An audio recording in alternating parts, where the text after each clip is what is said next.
Quant का quadratic equation करेंगे बच्चा। ये 5 मार्क्स का आता है, यहाँ ध्यान देना है, ये 5 मार्क्स आएगा किसमें, क्लर्क में। और अगर पीओ की बात आ रही है तो 3 से 4 मार्क्स डेफिनेटली बनेगा, लेकिन ज़रूरी नहीं है कि हर शिफ्ट में बनेगा। देखो एक दिन का पेपर होता है, एक दिन मतलब जो जैसे आज जो कितना है 8 तारीख है ना, तो 8 दिन 4 शिफ्ट में होते हैं, शिफ्ट वाइज होता है वहाँ पे। तो 4 शिफ्ट में कभी कभी होता है कि किसी शिफ्ट में एक भी क्वेश्चन नहीं आते हैं, लेकिन ज़्यादातर शिफ्ट में पूछे जाते हैं। क्लर्क का रहेगा तो 5 मार्क्स डेफिनेटली बनेगा, अगर पीओ का रहेगा तो 3 से 4 मार्क्स या 2 मार्क्स हो तो कंफर्म बनने वाला है। तो ये एकदम ईजी है, मतलब सेकेंड में खाली देख के सॉल्व हो जाएगा आपका, तो इसको करना है आपको।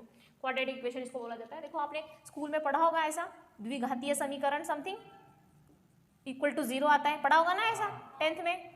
इसका क्या है, 2 फैक्टर निकालने पड़ते हैं। यहाँ पे 2 घात है, ऊपर जितना भी घात रहेगा उतना फैक्टर निकलता है, उतना आंसर निकलता है। अगर a⁴ है, इसका मतलब a का जो वैल्यू होगा वो 1 2 3 4 4 निकलेगा। यहाँ पे 2 निकला है, इसका मतलब कि x की वैल्यू क्या आएगी, 2 आएगी। 2 यानी 2 आएगी मतलब 2 नंबर्स में आएंगे, हाँ वैल्यू आएगी उसकी अलग अलग, समझा। इस फैक्टर में बनता है हमारा, ओके। अब देखो इसका जो सबसे इजी मतलब ऑन द स्टॉप, इसको ट्रिक से भी हम लोग सॉल्व करते हैं। एक ट्रिक है, बहुत अच्छी ट्रिक है, देखो क्या होता है ट्रिक। जैसे यहाँ पे ax²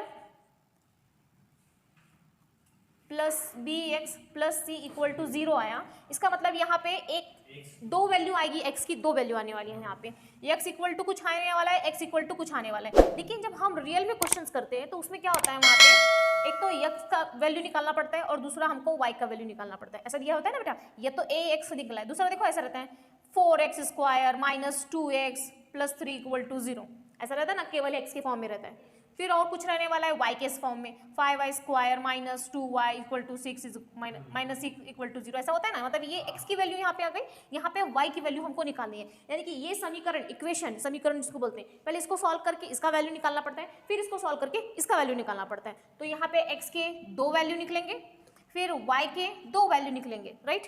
फिर x का y के इस यहाँ पे जो नंबर है इसका इसके साथ में कंपैरिजन होगा, फिर इसका इसके साथ में कंपैरिजन होगा, कौन सा छोटा बड़ा है। फिर ये जो सेकंड वैल्यू है इसका इसके साथ में कंपैरिजन होगा, फिर इसका इसके साथ में भी कंपैरिजन होगा, तब जाके x और y में कौन सा बड़ा है, छोटा है, इक्वल है, ये आंसर हमको फाइंड। इसके अंदर भी ग्रेटर इक्वल भी होता है, लेसर इक्वल भी होता है। जो इनइक्वालिटी का साइन होता है, जितने साइन होते हैं ना उसके अंदर भी उतने ही साइन होते हैं। तो हमको x और y की फाइनली इतना करने के बाद हमको वैल्यू निकालते हैं। पहले फैक्टर करेंगे, इसको फैक्टर में 2 वैल्यू आएगी, यहाँ पे फैक्टर करेंगे 2 वैल्यू आएगी, फिर इसका कंपैरिजन करेंगे, फिर उसके बाद में हमको बताना है कि क्या है x और y के बीच में रिलेशन क्या है, x is greater than y, lesser than y, equal, greater equal, जो भी है 5 साइन।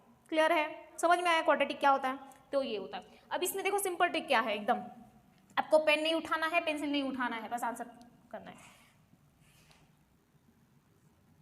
माइनस आया एन प्लस आया, ये साइन मेथड जिसको बोला जाता है। अगर आपको यहाँ पे इक्वेशन लिख देती हूँ मैं, यहाँ पे इक्वेशन में ऐसा आया तो आंसर हमारा क्या आना चाहिए। देखो इक्वेशन में अगर हमारे कौन से साइन आ गए, माइनस का साइन आया, एन माइनस का साइन आया, माइनस का एन माइनस का साइन मतलब क्या बोल रही हूँ मैं, समझ में आ रहा है। यहाँ पे भी माइनस है, यहाँ पे भी माइनस है, जब दोनों जगह पे माइनस माइनस है तो जो फर्स्ट वाला आंसर होगा वो प्लस होगा, यानी कि जो x का आंसर होगा वो प्लस होगा, दूसरा आंसर क्या आएगा, यहाँ पे माइनस आएगा, साइन मेथड। अब देखो मैं कैसे बोल रही हूँ, देखो यहाँ पे प्लस आया देन माइनस आया, तो यहाँ पे आएगा माइनस प्लस, फिर यहाँ पे आ जाएगा हमारा माइनस प्लस, तो इसके अंदर क्या आएगा, प्लस प्लस।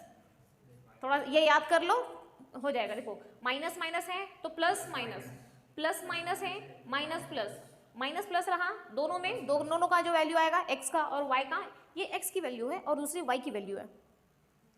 x और y मतलब उल्टा भी हो सकता है, जरूरी नहीं है। तो ये एक की एक वैल्यू है, दूसरे की एक वैल्यू आ जाएगी। अब इसके अंदर देखो माइनस माइनस ले लिया, प्लस प्लस नहीं लिया है, तो प्लस प्लस हम लेंगे। देखो माइनस माइनस हो गया, प्लस प्लस हो गया, प्लस माइनस हो गया, माइनस प्लस भी हो गया, ये 4 इक्वेशन बनते हैं, मतलब 4 ही साइन होंगे ना, 2 ही है तो 4 पॉसिबिलिटी बनेगी इसी टाइप से। तो अब इसके अंदर क्या आएगा, माइनस एन प्लस, ये आना चाहिए। अब देखो इसके अंदर क्या आएगा, अगर किसी के दोनों में, यहाँ पे देखो यहाँ पे माइनस है, यहाँ पे अभी क्या है, प्लस प्लस है, यहाँ पे क्या है, प्लस प्लस है।